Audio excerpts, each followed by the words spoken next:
The Loyal Dog Short Moral Story.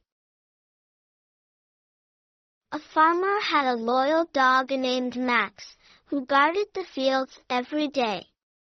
One stormy night, Max barked loudly, waking the farmer. Irritated, the farmer shouted, "Stop barking!" But Max didn't stop. Curious, the farmer stepped outside and saw a broken fence and a wolf nearby.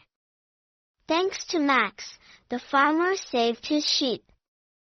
Grateful, he patted Max and said, "Your loyalty protected us all." From then on, the farmer trusted Max completely. Moral: loyalty and dedication deserve appreciation. True friends and companions always look out for your well-being, even when you don't notice it. Thanks for watching.